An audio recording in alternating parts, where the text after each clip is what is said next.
Welcome, everyone, and thank you so much for joining us and for your interest in using Frontline in your instruction and all the fine work that you do with students every day across the country. Thank you. I'm Carolyn Jacobs. I'm part of the GBH Education team. I'm calling in from my home in Southern Maine. We are recording. We're using Zoom webinar as our platform, and the microphone and the video camera are reserved for just the presenters. So if you're not able to activate and be on camera, that's why. We will try to respond to your questions as we go along, and then we've reserved some time at the end for questions. We will stay online if you would like us to until 8:15. We'll see how it goes. We hope that you are, feel free to ask anything you'd like and comment in the chat. We will be sharing the slides, a resource document that includes links to everything you're going to see tonight, so you don't need to take notes, and also the recording in an email that comes out to you from Zoom tomorrow about the same time as the webinar. And we encourage you to share all of that with your colleagues who are not on this call. All right, we are sponsored this evening by GBH, which is Boston's PBS station and the producer of many iconic programs that you see on public television stations around the country, wherever you are. In particular, American Experience and Frontline are programs that we produce, and they're, of course, of particular interest to social studies teachers. Also, the ever popular Antiques Roadshow comes from GBH. In the education department at GBH, we research and produce and distribute educational content at no cost, appropriate for the equitable learning of everyone. And we're also sponsored this evening by PBS LearningMedia. If you are not familiar with the platform, please take a moment and visit it. The URL is very simple, pbslearningmedia.org. Everything on the site is free. There are thousands of resources appropriate for the classroom, aligned to standards, and they cross the curriculum and grades, pre-K to 12 across subject matter. But we are very strong in social studies, to a large part as a thank you to Frontline and also American Experience. On the site, I know that some people kind of lose sight of what is on the site, and the main calling card for the site, I would say, are short video clips. So you imagine an hour-long Frontline program, and if we have resources from a Frontline program on Learning Media, they are going to be shorter clips. They're going to be supported by teaching support materials, ways for you to flush out and make it more of a lesson, and not full-length programs, because we know that teachers often don't have time to do that. So PBS Learning Media, and this is where you will find the resources that you're going to see tonight. We're going to concentrate this evening on resources that are in the Frontline collection on PBS Learning Media. Now, a collection is just a curated group of resources on one page on the platform, PBS Learning Media. And so if you just put Frontline into the search window, and you'll see that on a screenshot soon, you'll find everything. And we're also going to be referencing the new US History collection on PBS Learning Media, which does include a lot of Frontline resources. So you can find Frontline resources in more than one place on PBS Learning Media. All right, this evening, I am joined by my colleague in GBH Education, Elizabeth Gardner. She will be the kickoff speaker. Emily Silas is our teacher who is presenting. Emily is a 23-year-old veteran, don't you wish, Emily? 23-year veteran social studies teacher in Boston. She is trained and licensed to teach ESL and special ed, and this year she is teaching Sheltered English Immersion, U.S. History, and U.S. Government and Politics, drawing on her experience with ESL students Emily advises GBH. She's an advisor on the new U.S. History Collection, and she is also serving as an educator ambassador for 2022-23. And it's been a pleasure to get to know Emily. And we're also joined by Erica Howard of the FRONTLINE team, Director of Impact and External Relations, and responsible for a lot of the programs that are done through outreach to get you to understand and know the frontline programs that are coming up. The plan tonight is very straightforward. Elizabeth is going to start showing us some classroom resources from Frontline that have been recently published on the site. Then Emily is going to dig into some resources and really show you how she uses them with her students. And then Erica is going to come on, and you are in for a treat because Erica has a film, a short film that will show you what the next season of Frontline is going to be all about, in addition to giving you some updates on what's coming up very soon. She's in the know about everything Frontline. And then I'll come back on the end for just a few final remarks. So I'm going to hand it over to Elizabeth and let her get started. Hi, everyone. Thanks so much for being here tonight.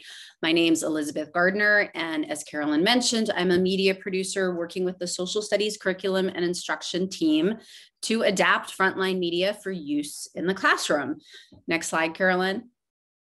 I thought I'd start by showing you how you can find the Frontline collection on PBS LearningMedia. So if you go to the front page, you start here, go to the search box, enter Frontline. If you put that in quotes, even though it's just one word, probably a better idea for a more targeted list. Next slide. Search results will come up. At the top of that, you'll see the Frontline collection. You click on that and it will take you here to the front page of the collection itself. So here you'll find all the resources that have been created from Frontline films and media over the years. So films like The Choice, America's Great Divide, and The Virus Went Wrong, just to mention a few. The resources are organized into categories that can be found in the left-hand nav bar. And you'll also find all the newest resources from this season of Frontline. So I'm now going to give you a look at a few of the new resources we produced this year and let you know what else is on PBS LearningMedia. Great. So one of the great strengths, as you probably all know, assuming this group knows a lot about Frontline, one of the great strengths of using Frontline in the classroom is that the series helps students understand the tough, controversial, and complex stories that shape our times. Frontline over the years has produced a number of investigative pieces on Putin, and the depth and breadth of their reporting was on display in the latest film, Putin's Road to War. So in this media gallery that we produced, students learn how Putin planned to take over Ukraine from the annexation of the Crimean Peninsula in 2014 to the invasion of the entire country in 2022 in these videos that were excerpted from Putin's Road to War. Next slide, Carolyn. We have a robust amount of support materials that support each piece of media that we adapt from Frontline. So together, that's our resource, which is the package that you use in the classroom with your students. So the teaching tips that accompany every resource come with an essential question to frame students' learning. So in this case, the essential question, why is Vladimir Putin intent on regaining control of Ukraine, no matter the cost to the Russian military or to Ukraine and its people? In addition, each resource also includes the applicable historical thinking skills. So in this resource, students can practice interpreting cause and effect and applying geographical literacy. Next slide, Carolyn. So this film, American Reckoning, was produced as part of the larger Unresolved initiative that Frontline launched last year. The film American Reckoning investigates the unsolved 1967 murder of a local NAACP leader, and in doing so reveals an untold story of the civil rights movement and Black resistance. We also created a robust curriculum to accompany the Unresolved interactive experience, which Erica will mention later in the presentation. For American Reckoning, we created a media gallery of 4 clips showing how Black residents and the Deacons for Defense and Justice in Natchez, Mississippi successfully combated racial terror and Jim Crow laws. Through newsreel footage, archival photos, and interviews, these video segments explore how Black residents grew weary of the slow pace of desegregation after the passage of the 1964 Civil Rights Act and effectively used the strategies of self-defense and boycotts to end Jim Crow in Natchez. Next slide, Carolyn. So one of the great strengths of American Reckoning, we pause for 1 minute before we start, is the extraordinary, rarely seen archival footage that makes up the film. So this clip documents the beginning of the boycott.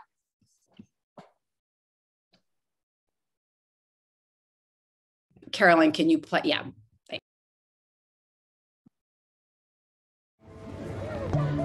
To try to prevent demonstrations and marches. The governor called in the National Guard.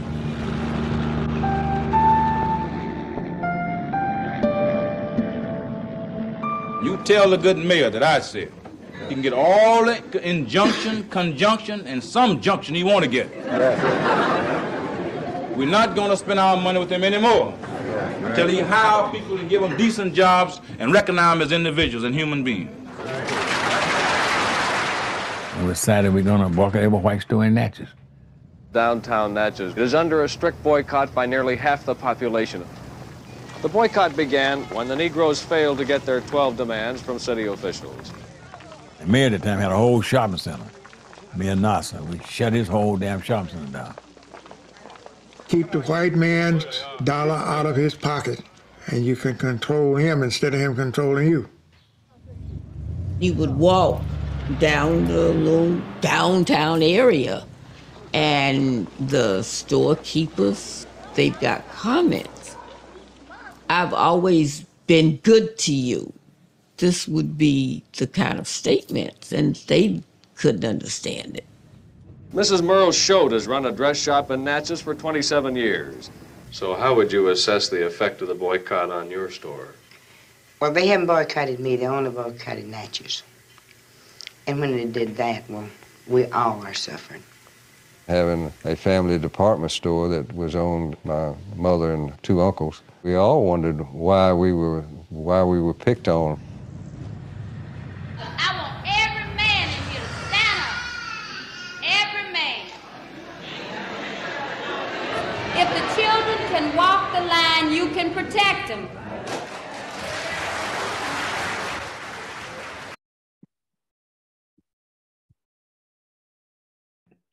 Thank you, Carolyn. So you can see in that clip right there, the way that storytelling and the archival footage really bring history to life in a very vivid way for students. So I'd recommend checking out the whole resource. In addition to the teaching tips, every resource is also accompanied by vocabulary definitions, transcripts, and student-facing discussion questions. This would be an example of the discussion questions for American Reckoning. These are higher level thinking questions that encourage learners to explore the topic on a deeper level by allowing them to use their knowledge and skills. They can't be answered with a simple yes or no answer, and they require the person answering to critically think about the information they have learned and develop a cohesive and relevant answer. Thanks, Carolyn. Next slide. The third resource I wanted to showcase tonight feels relevant at all times of year, but particularly now in November or getting close to November with Thanksgiving coming up. Childhood Poverty is a resource from the film Growing Up Poor in America, which documents the lives of the working poor. The resource compares and contrasts the perspectives of 3 children living in poverty and asks students to examine the different ways that children are impacted by poverty. This is, sorry, Carolyn, if you could go on to the next slide. The support materials for this resource, again, include what I've mentioned, teaching tips, discussion questions, and the independent student activity. So this is an example. Some of the resources will have this independent student activity These are resource-based activities that focus on one historical thinking skill. So in this case, it's interpreting charts and graphs. They provide a clear step-by-step activity that allows students to develop and practice that skill. So teachers might use ISAs as in-class or homework assignments. And in doing so, they can be confident that students are learning both content and skills. And we know teachers are charged with teaching both. Thanks, Carolyn. So in addition, you can find other new resources from this season in the Frontline collection. I put that link in the chat earlier. From America After 9/11, we have a resource about focusing on how the US lost the moral high ground in the war on terror. We have 3 resources from the film The Power of Big Oil. One looking at the fossil fuel industry, how it created doubt about climate change, how the industry also impeded climate reform, and how clean natural gas actually intensified the climate crisis. And the last resource of the season that we just are publishing now is from the film Lies, Politics, and Democracy. And that was broadcast in September. And we have a resource looking at the political calculus to support or resist President Trump and his agenda. So that's looking at the role of the Republicans around Trump and how they either supported Trump's agenda or resisted it. So lots to find from Frontline on PBS Learning Media. We hope you go check it out. And I'm going to pass it over now to Emily.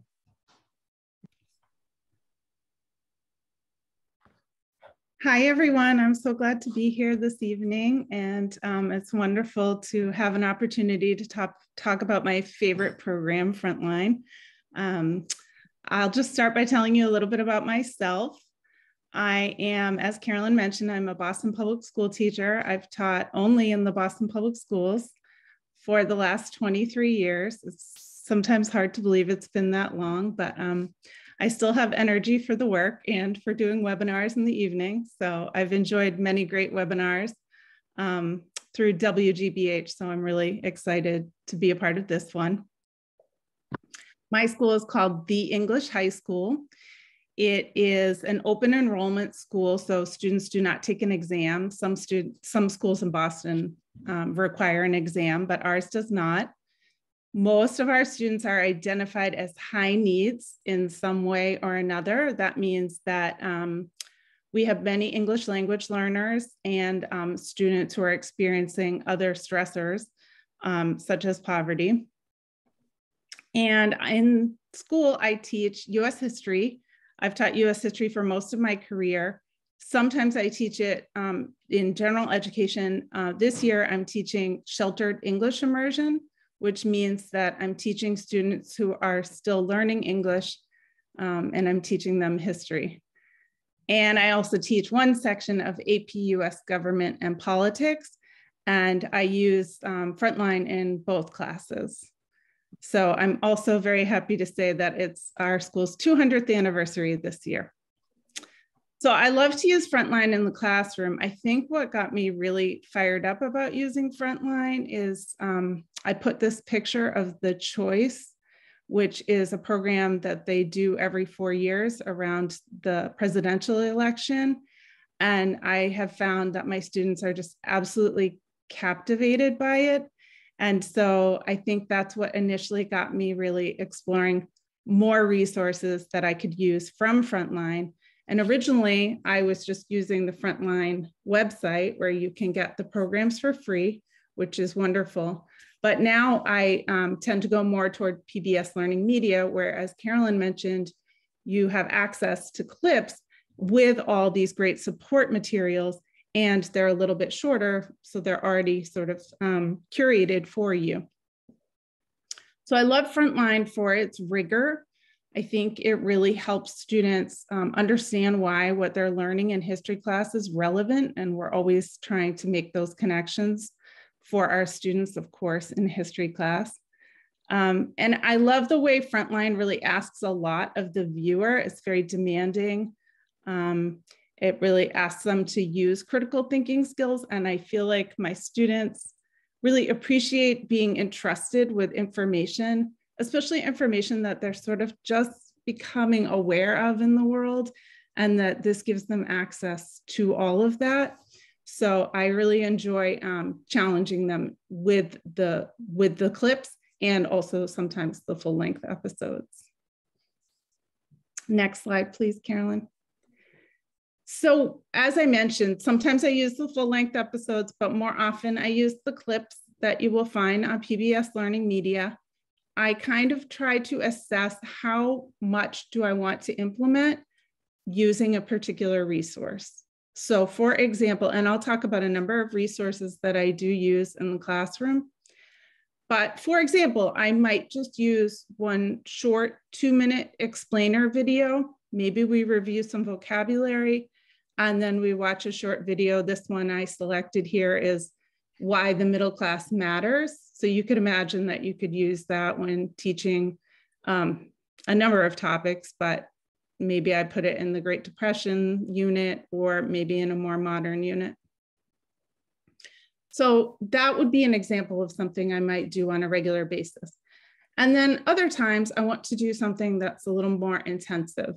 So one thing that, that you may not be aware of on PBS LearningMedia is they have these great full interactive lessons where the students kind of go inside of a lesson and they can page through and they can watch a few clips, they can read some things, and then they are prompted to answer questions.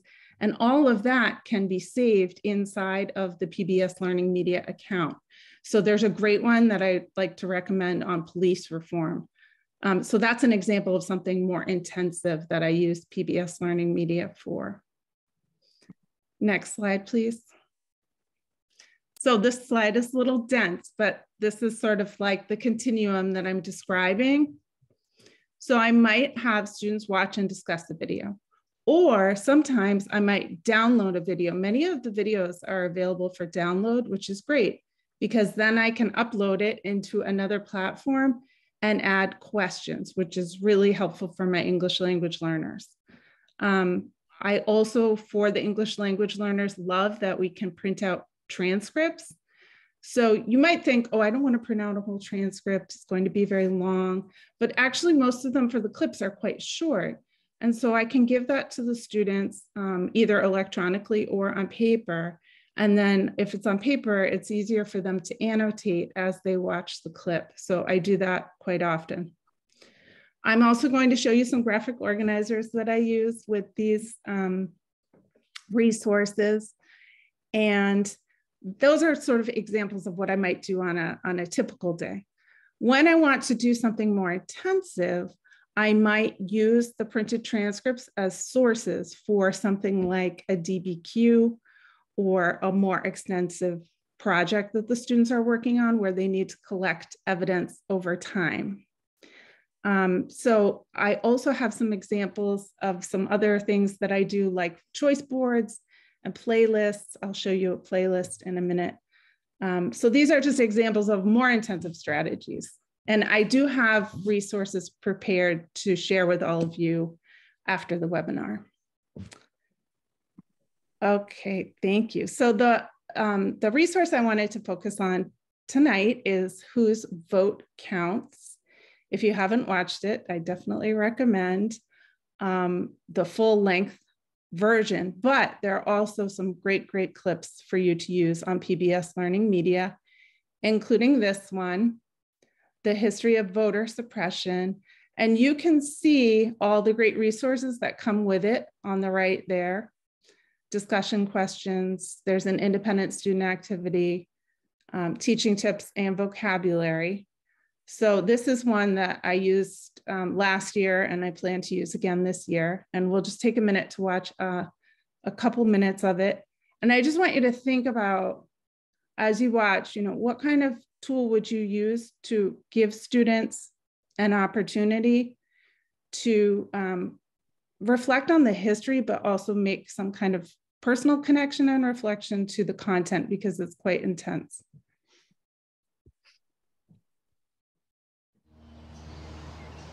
The first lesson that Black people had to navigate in this country was that voting is dangerous. Voting is going to be met with violent resistance, particularly in regions where there are enough Black people to actually have impacts on outcomes. Brian Stevenson is the founder of the Equal Justice Initiative, which created the National Memorial. Throughout that 100-year history, between the end of Reconstruction and the Civil Rights Movement, the inability to vote is what shaped Black life.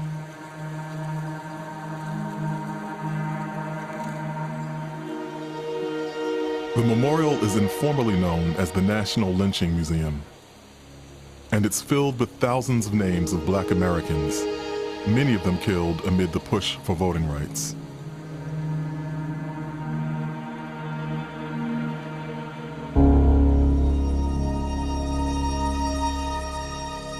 The violence that takes place, the trauma that takes place, the lynching that takes place, the mass migration of Black people from the Deep South to the North and the West that takes place, which will also have political implications, is all a result of this violent opposition to allowing Black people to vote.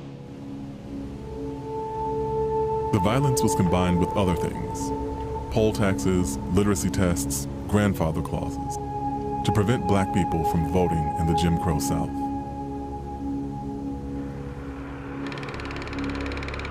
The long struggle came to a head in 1965 with the march from Selma to Montgomery, which the future Congressman John Lewis helped organize. We're marching today to dramatize to the nation, dramatize to the world, that hundreds and thousands of Negro citizens denied the right to vote.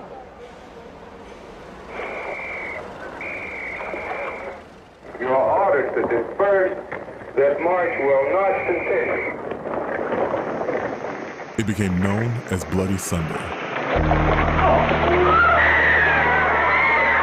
The violence was broadcast into living rooms across the country, arousing the national conscience in the same way that images of George Floyd's death would 55 years later. Within months, it led to the signing of the Voting Rights Act. The law barred voting discrimination and originally targeted 7 southern states that had a pattern of disenfranchisement. It required them to get federal approval for any voting law changes. That provision was called Section 5. It says that any time the laws were changed that dealing with voting, they had to first be submitted to the Attorney General of the United States or submitted to a 3-judge district court in Washington, D.C. So Section 5 was a very powerful tool to keep those in power from suppressing the right to vote.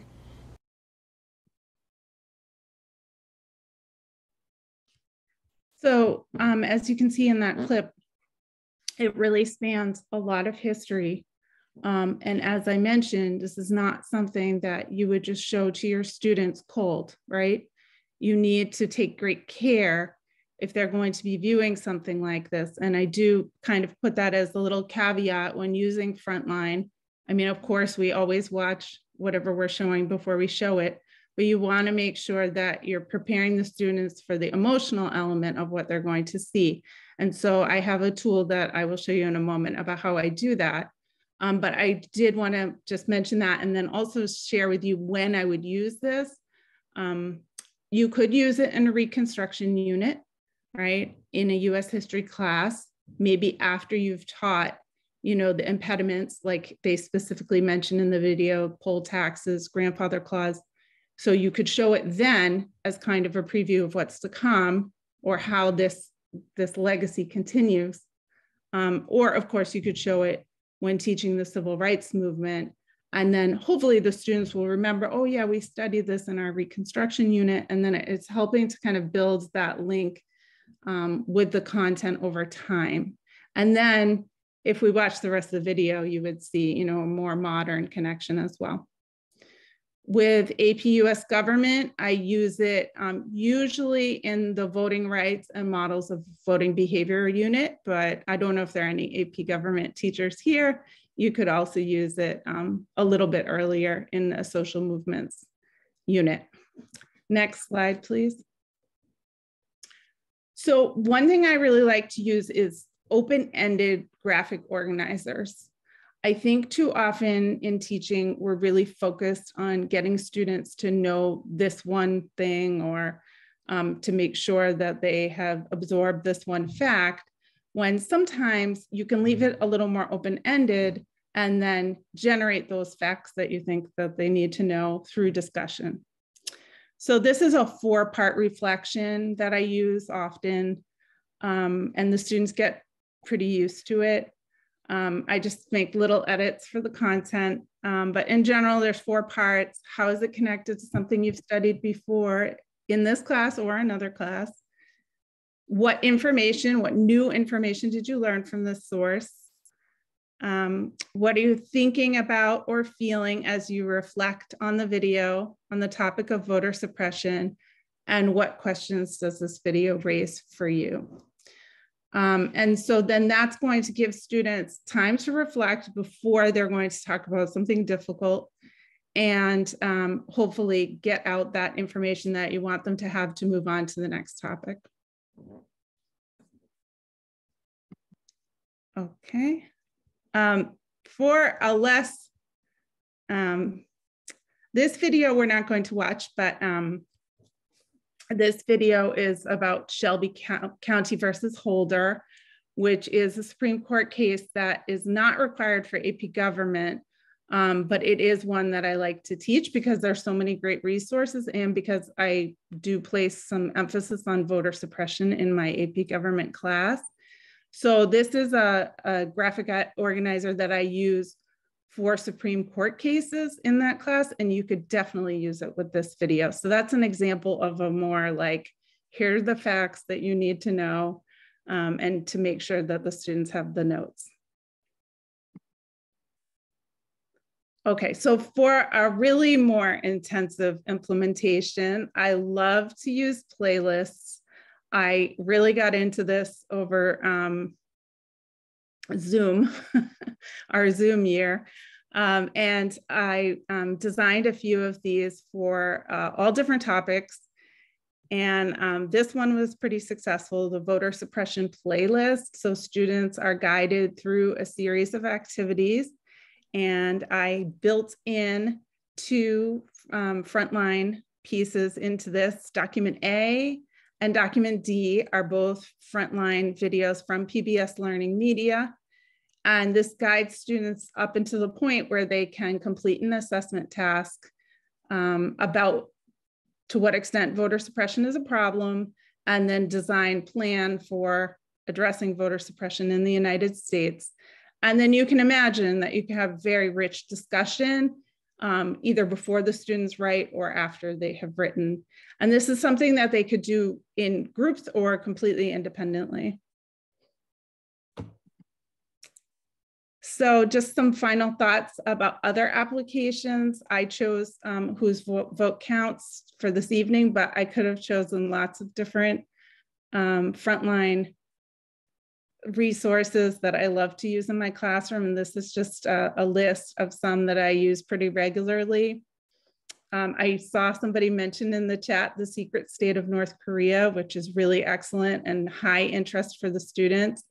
I always use that when I'm teaching the elements of a dictatorship.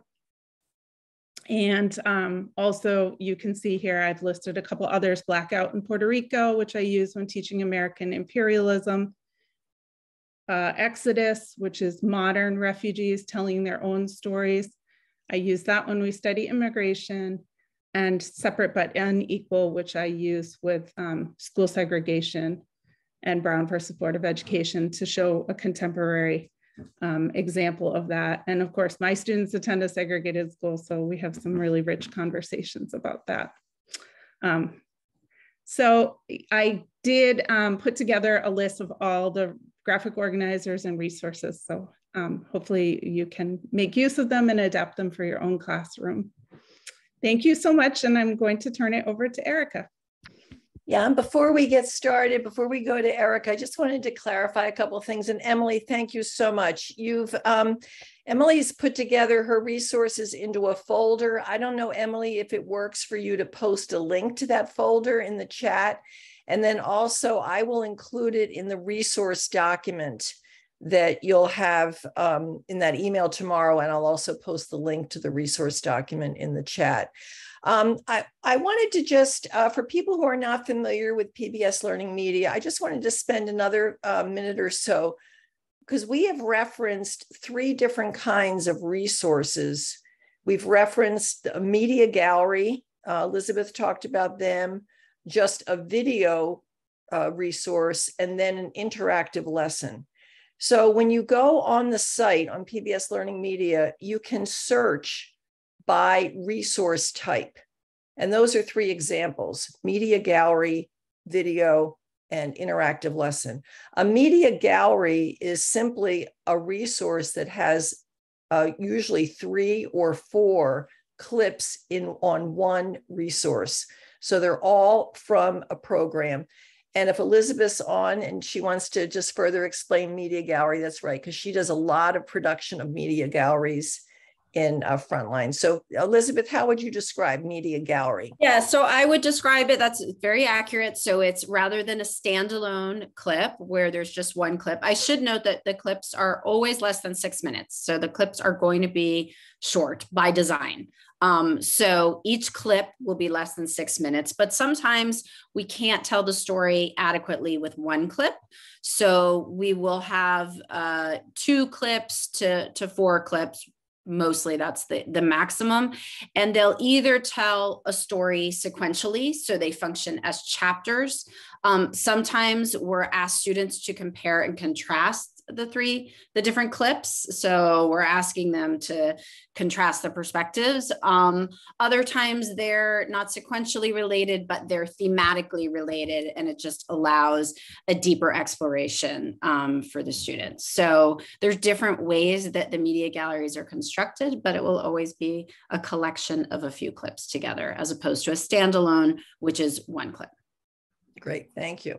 And an interactive lesson, Emily showcased an example of police reform and did describe what an interactive lesson is. An interactive lesson, just as a further way of understanding it, it's a self-contained lesson that is comprised of a series of screens that are designed for the student to do independently or not, in small groups or whole class. Parts of it can be assigned. The student is saving their work along the way and interacting with media. A lot of primary source documents are used in the interactive lessons. They're typically designed to take 1 to 2 class periods, but we've started recently to do shorter interactive lessons. So again, if you just go in the search and you search by resource type and interactive lesson is one of your choices, you will find hundreds of possibilities. You can fine tune your search by subject or by grade. And that it's a wealth of resources that really came into their own during COVID.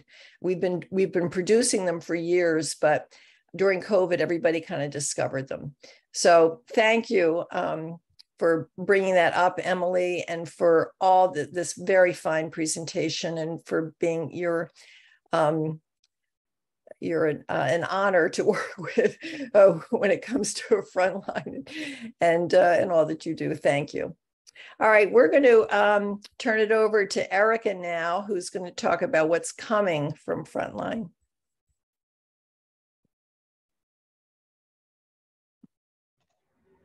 Thank you so much, Carolyn.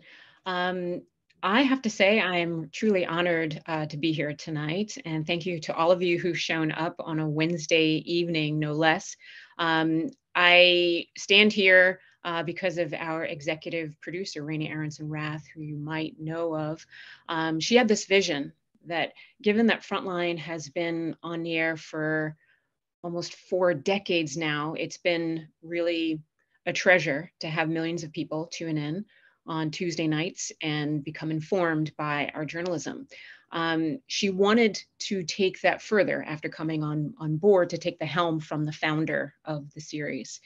And so with that, she created my position, which is impact. And so with that, she wanted to go beyond our broadcast and really reach people where they are, that aside from tuning in on television, there are people that we can reach in all different sorts of ways that we haven't tried before. And so a lot of my work has done that with outreach, and I just wanted to explain a bit about that. And so when I came on board, we went into new places and spaces, such as doing theatrical releases where we're in movie theaters. We also are part of different film festivals around the country. We've partnered with different institutions like the United Nations or Council on Foreign Relations to present our films, and also with community organizations and everyday folks who see the meaningfulness of our work and want to make sure that those who, are their neighbors know about it and want to be able to create meaningful discussions. And so that's a lot of what I do. And so we don't focus just on headline news, but we try to provide a deeper understanding of what's going on in the world around us, provide that critical context to help people to connect those dots and hopefully answer questions. And we really see educators as partners in this work. So we know we don't go about doing it alone. There have been many meetings that we've had where internal departments will speak very highly of your work that you do to implement Frontline into classrooms. And I just want to let you know that we feel that that work is vital. We think that young people shouldn't have to wait to take a college course to be exposed to very important issues of our time, but to start very young, like I did in high school watching public media. And we really are very grateful for the investment that you make during your times during the day to help inform these young minds about critical domestic and international issues that shape our lives and affect us in many different ways. So a hearty thank you to you all for the great work that you do. And so with that, you can go to the next slide. Thank you. I'll be talking to you about some of the coverage that we've been doing internationally of what's presently on the deck that we'd love for you to know more about and be a part of.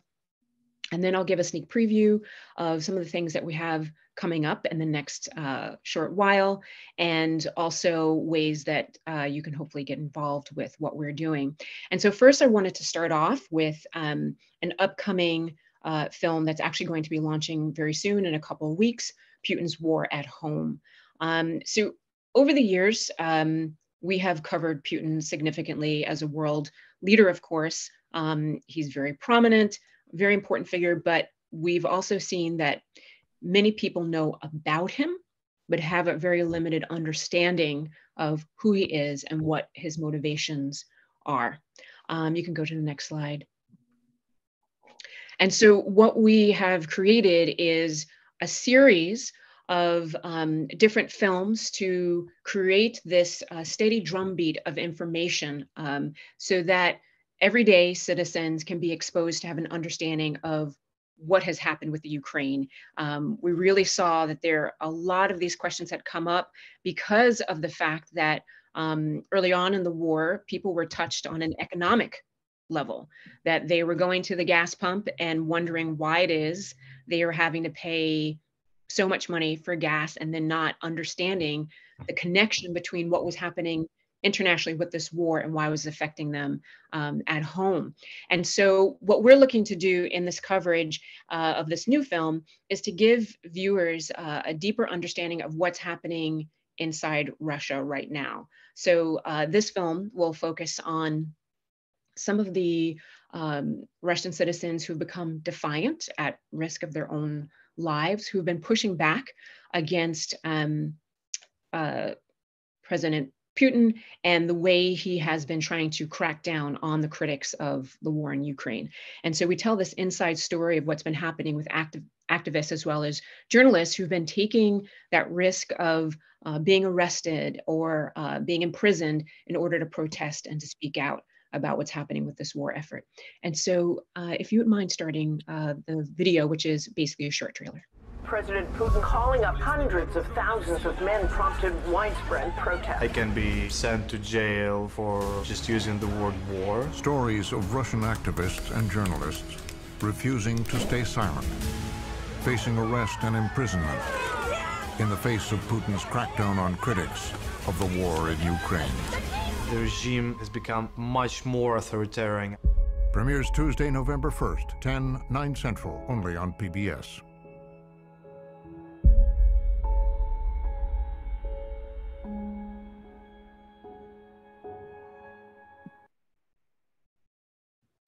Thank you. So along with that, I've listed 2 other films, Putin's Road to War, which Elizabeth had mentioned earlier that we began the year with, gave people more insight into Putin himself. And then our latest film, Putin's Attack on Ukraine, Documenting War Crimes, which was released yesterday, is also part of this overall category. If you go to the next slide, please. So with all of this focus, you might be wondering why there is so much coverage on this type of, on what's happening here. There has been, I guess you can say, a way in which you think that folks have an understanding or know what's happening, but we've found that in providing additional coverage in different ways really deepens the bench of knowledge for folks to have a fullness or an understanding of what's going on. We found that was really critical some years back when we were on our 11th or 12th film about what was happening with the conflict in Syria. So over the years, we had covered the conflict there for about a decade or so. And then the last film that was in that track was a film called For Sama, which many of you may have already heard of or know of, which was sort of an epiphany for many people. It was one in which people were seeing for the first time a much more intimate view of what was happening in the lives of the people who were suffering under the consistent bombardment and conflict that was happening there. And when we took it to movie theaters and had this theatrical release and saw the reaction of people, we saw that it was critical to continue this drumbeat of exposing people to this kind of work, because it really noted just how much stories being told consistently in different ways can impact people and capture their attention. We really want to raise awareness around what's happening. And so with that film in particular, we didn't know how the public was going to react. And what we actually saw were people saying, I thought I knew about what was happening, but now you've captured my attention and I wish I had known more throughout the years.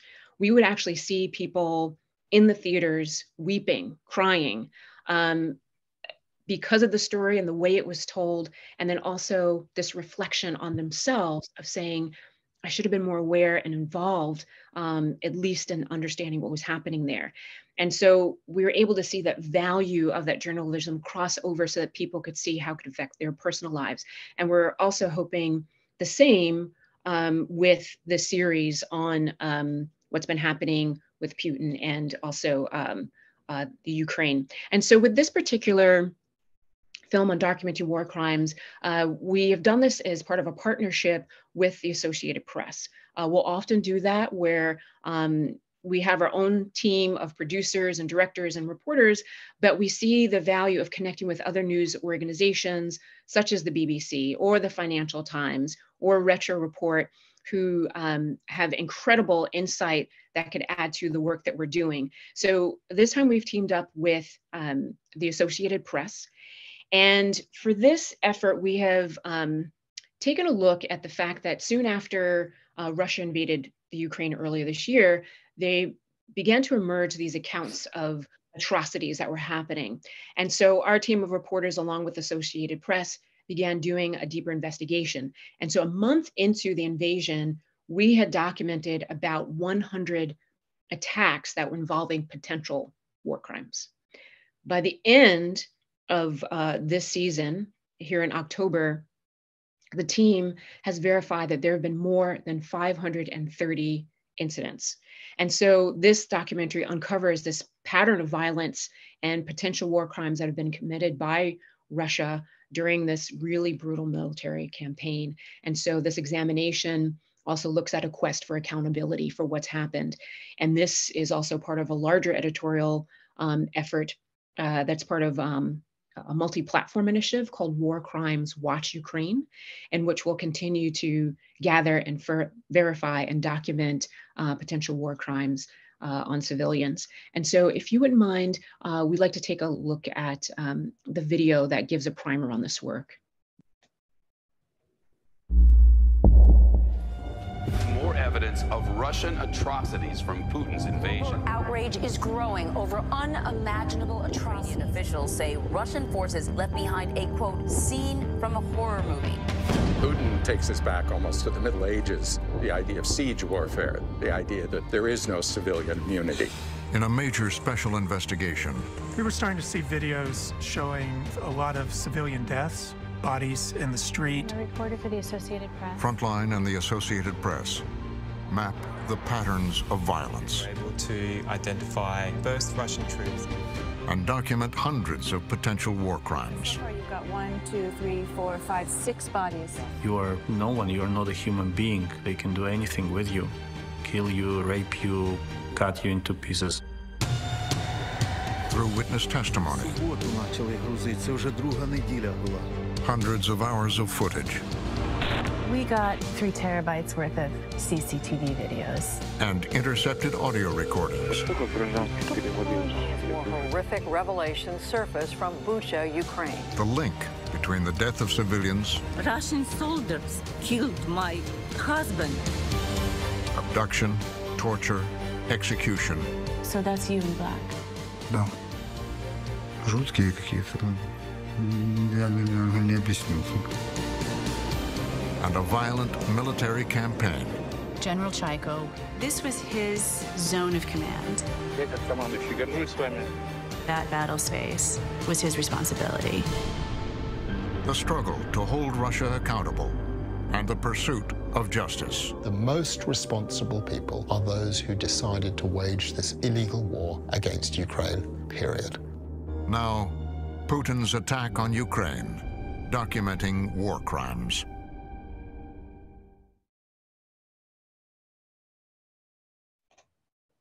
Thank you so much.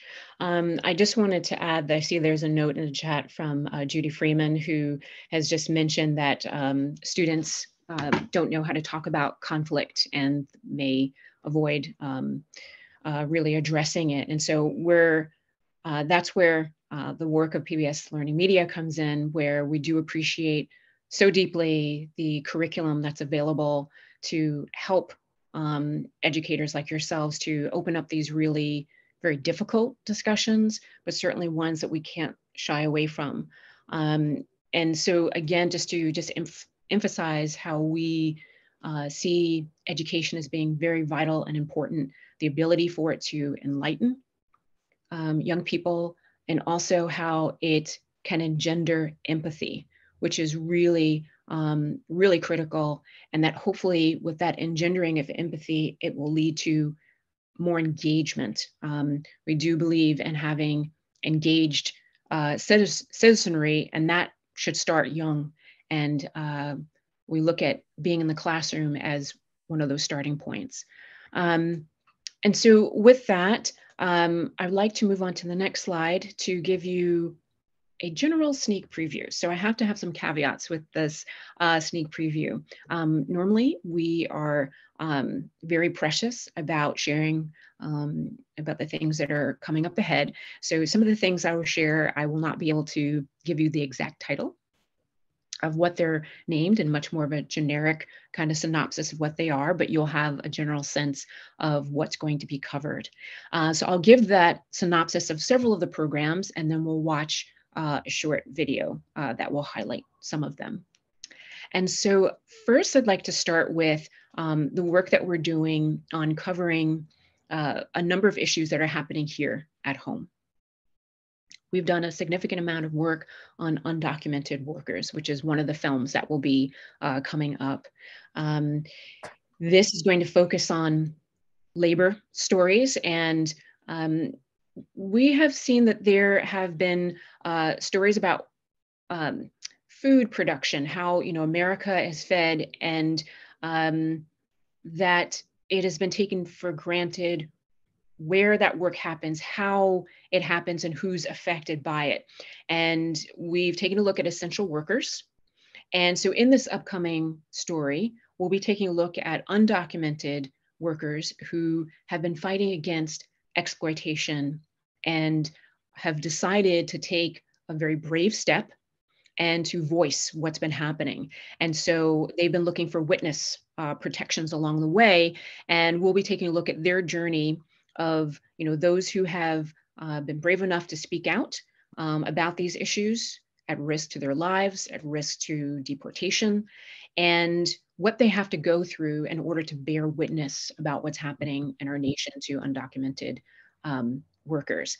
And so it will also examine a federal labor case that is up for, I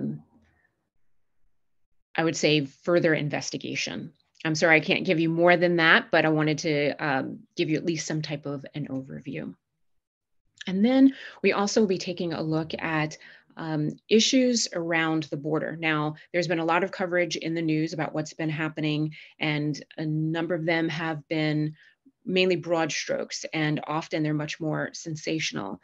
But we want to narrow that lens, and we'll be taking a very intimate look at one family's struggle as they seek to reunite after being separated at the border. So it'll be a portrait. The filmmaker who's covering this has done work with us before that are along these lines. It was mainly focused on what was happening during COVID. And this time it'll focus on these issues at the border and this family's contending with all these different elements that have pushed them from their home nation and also separated them, and what's been happening to them in the process. We think it's going to be very touching and very moving for the public to see.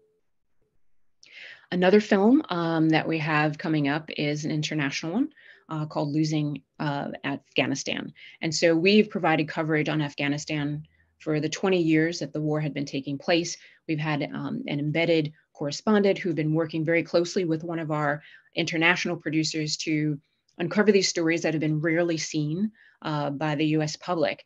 And so with such a long-running war, there's still so much for the country to understand about why US troops were there, what was accomplished, and where are we now as we reflect on the aftermath of the war. And so this effort will be headed up by Marty Smith, who's one of our premier producers, who's based in the US. And he has a lot of investment in the Middle East, from stories on Yemen to Saudi Arabia. And so we're really looking forward to the in-depth coverage that he'll be presenting with Losing Afghanistan. And then another project we have is the Pegasus project, which takes a look at a hacking tool, which is called Pegasus, which is sold to governments around the world by an Israeli surveillance company. And this tool has been used to spy on journalists, human rights activists, including the fiance of the murdered Saudi journalist Jamal Khashoggi and others. And so this has culminated into a documentary in which we have collaborated with the Washington Post for. And so what I think we should do too, since time is winding up, is to show this video, and then I'll wrap with additional programming that we have up ahead.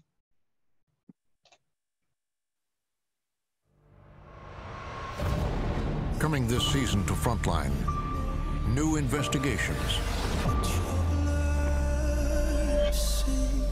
and new collaborations examining a complex and troubled world.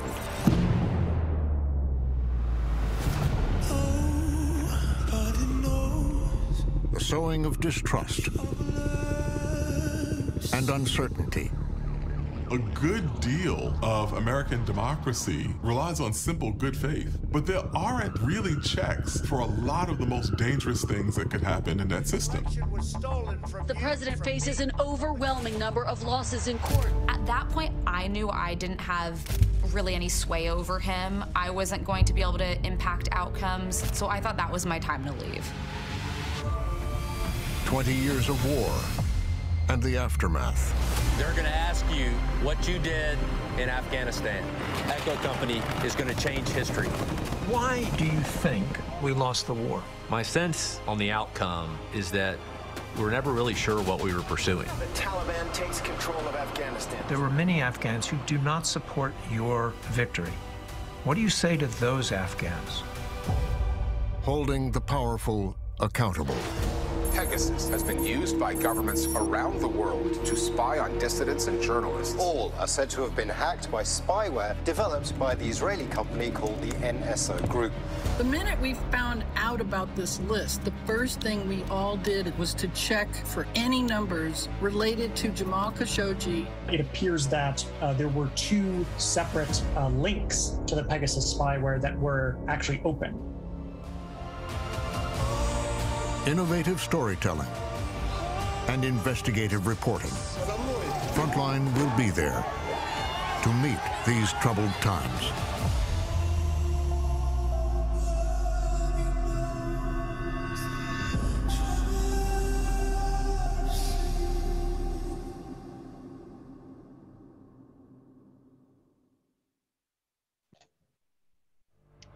Thank you. We can move to the next slide, please. There's more.